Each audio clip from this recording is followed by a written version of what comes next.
Here's what it kind of looks like in a Swedish high school. They have like different buildings, but the SFI is also here, which is Swedish for immigrants. And you can see there's a food truck, there's a tractor, there's a little birdie, or a big birdie. And yeah, this is what it looks like. It's pretty chilly right now anyways.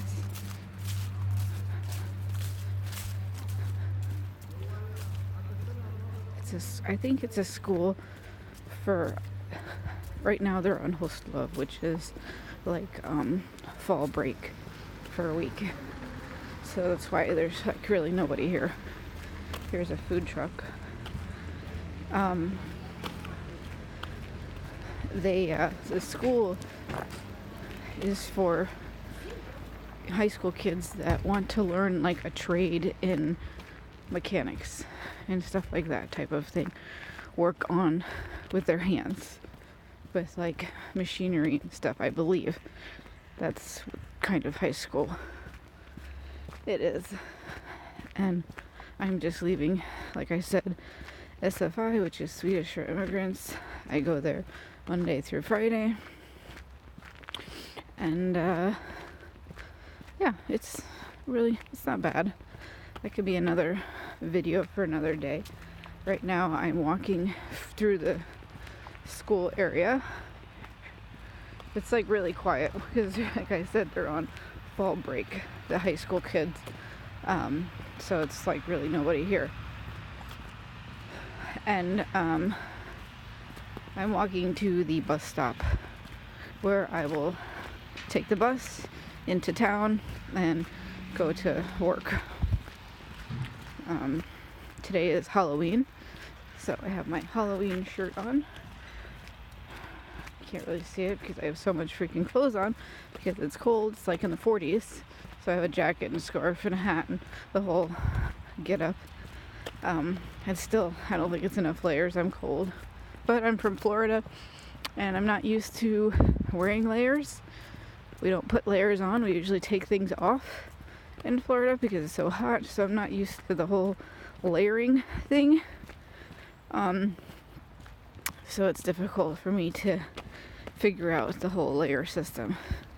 I have gotten a little bit better now. I do wear like tank tops under a lot of my clothes during the winter, and that helps a little bit for insulation. Hopefully it's not too jumpy. Here's like a parking lot. This is where I used to park when I had when I was able to drive.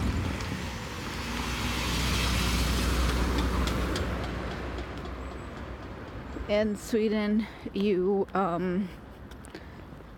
can drive, if you're from the United States, you can drive for a year under like your home country's driver's license. If you come from the EU, you don't have to get a new driver's license. You can keep the one that you have, but since I'm from the United States, I have to reapply for a Swedish driver's license, and that's very expensive, and it takes a very long time. It's like 6 months to a year worth of school, I believe, and it's expensive, like I said. So it's completely different to what I'm used to back in the United States. Even though I've driven for over 20 years, I still have to go through the whole process here. So I have the books at home, but I'm like doing one thing at a time with school and work. And I have a baby, and I have a husband, you know, and I've only been here for so long. So I'm just trying to do one thing at a time. I would love to be able to drive, but right now public transportation is perfectly fine because it works in Sweden. It doesn't work in the United States. Maybe some parts, but not in Florida. You have to drive. So here's the bus stop. Here I don't have to, drive a car. I mean, it's nice because if I want to go to the grocery store, I can take the car and go. Right now, I can't get to the grocery store that I want to go to unless I take like several trains and buses. So I have to rely on my husband. But to go from school, my husband brings me to school, then I take the bus here from here to town, and then from town I usually try and catch a ride from work home if I can. If not, I take the train, then I walk. It's not too bad. Of course, it's better if you can drive, but I mean, it's not like a necessity. You don't have to. You can, get help or take the train. But anyways, it is fall here in Sweden. It is cold. It's in like the 40s. It's a nice day though. At least the sun's out. That's nice. I like it. And there's like no, if you can see the trees, there's like not really any wind. So that's really nice. If you ever wonder what these signs are that say 40, or if you see a number in them, it's 40 kilometers per hour. So you have to slow down when entering school or entering a neighborhood. Generally, it's 40 kilometers per hour.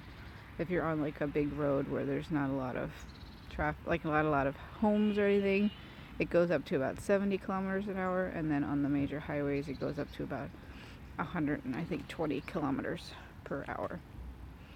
And then you can transfer that to miles per hour. I'm not going to do that. But, yeah. So this is what it looks like in a Swedish high school. Has the bus stop, which is perfect because a lot of the kids take the public transportation, because in Sweden you can't get your driver's license at 15 and 16 like you can in America. You have to get your driver's license at I think it's 21, and it's expensive, like I said, so a lot of people don't have it. It's like a luxury item to have a driver's license, and then to buy a car, and then to have insurance.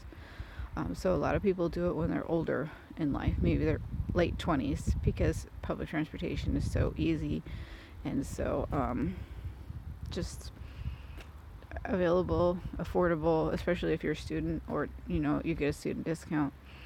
So it works really well.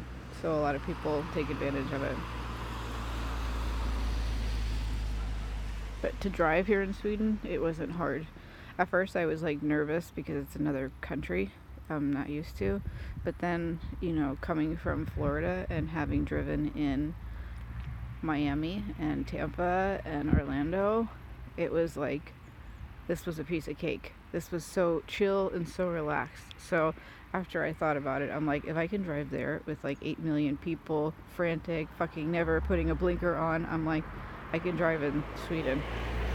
I was intimidated by the roundabouts, but once you get one roundabout down, you can get them all down. It's really simple. I don't think I'd ever use a roundabout in the United States because we don't have them very often. I don't think people know how to use them. So it's kind of like fucking mayhem and catastrophe. So it's easier to use them here. So yeah, just waiting on my bus. Bought my 30-day ticket so I can take the bus every day for 30 days and not have to buy a ticket. So that's kind of nice. You have that option when you have the app. It's called Skåne Trafiken. It's an app that you can put on your phone, and you can choose the destination in which you want to go to, and it tells you whether you have to, if it's like a train, or if you have to do train and bus. It tells you the routes and what buses and what trains you can take. For me, for my route, this is a bus, and it's cheaper than a train ticket, like 10 crowns cheaper. So for a bus ticket for where I'm going is 25 crowns, which is like 250 USD, give or take. And for a train ticket where I would be going, it would be, from when I'm in town, it's 35 kroner, which is like 350 USD.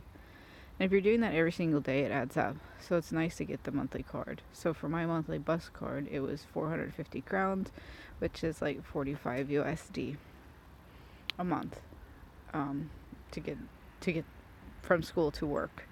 That's pretty good. If you were to do the from to school, if you were to get the whole entire combination package, which would be the train and the bus for a month, to and from school, and then from work to home, it's 750 kroner, I think, a month, which is like $75 USD.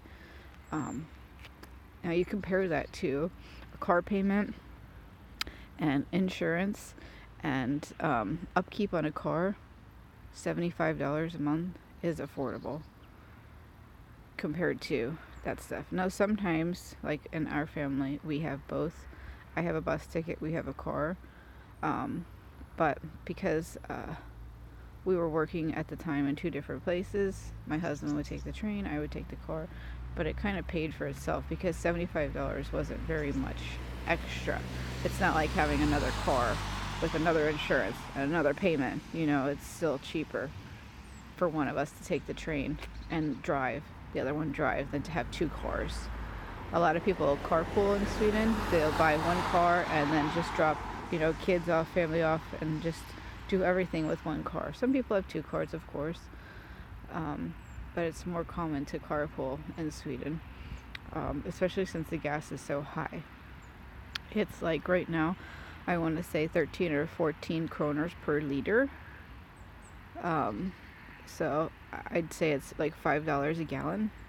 That's quite a bit. Then what? There's a bunch of doggies. Oh, it's a person there with a bunch of dogs. It's more than what I'm used to paying in Florida, $2.50 a gallon. So it's double here, if not more than that. And that's in Småland, or like where we're at, southern Sweden. But anywho, my bus should be on its way here soon. I freaking hope, because it's cold. Look at the lady with the German Shepherds. I don't know, I can't see her. She's like pretty far away. I can see her. It's so cute. I think it's a lady. Yes, it's a lady. But yeah, it's nice. Usually this bus stop, if I go at 11:30 in the morning, there's like 80 people waiting for this bus. I waited a little longer this time and studied, like in class, and now there's one person besides me waiting for this bus. So hopefully I did this right and this bus will come, because if not, I'm going to freeze to death. There she is, her little German Shepherds. So cute. Oh, fluffies. I love fluffies. But anywho, have a wonderful, wonderful rest of your week. Happy Halloweeny, everybody. I will try it here. You can see my shirt. My cat is on my shirt. You can't see it. But anyways, happy Halloween, everybody. Hey-do.